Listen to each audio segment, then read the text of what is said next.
Lost sales and stock level. By lost sales, we mean all the sales we did not make because we did not have the inventory in the proper quantity in the proper place when the customer wanted to buy. So in other words, there was a demand, but we didn't meet it because of our limitation. And this part is extremely important, especially that those lost sales are not easily observable. And when constructing the supply chain, quite often the companies are not taking into consideration possible lost sales because this is not observable in the bookkeeping and you have to do additional estimation to see what level you are actually getting. So there are three types of lost sales. When we look at the demand, the potential being the initial budget that the customer wanted to put into our products, we will see that there is actually a difference between this initial intended demand and the real purchases he is making. And this is the lost sales we are talking about. As we said, there are three different types. So first of all, the customer may walk away to another store. So you have basically lost this customer to your competitor.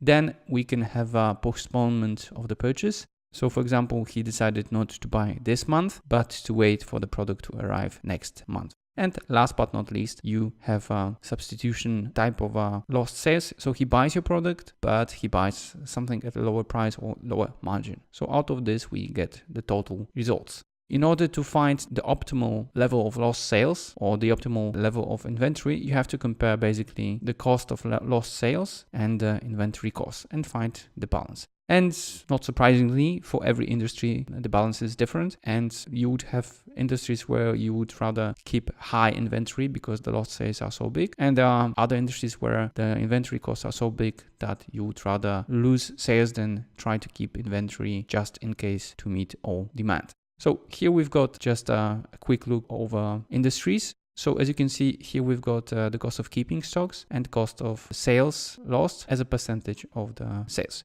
And now, as you can see, there are clearly places where you would tend to produce more than expected demand, so keep more inventory. And there are places where you would rather keep low inventory because the cost of keeping the inventory is so big. So a very good example are computers. They are so expensive that you would rather not sell than keep too much of them, especially that it's a perishable good. So in 2 months, your product will be basically worthless because there will be a new generation. On the other spectrum, you have the newspapers, which are very inexpensive in terms of keeping the stock and producing, but the opportunity that comes from actually losing the customers is so big that you would usually have too much of a stock. And in the days where printed newspapers were actually high volume products, you would have up to having 50 or 70% more stock in order to keep the demand, which you are not able to predict.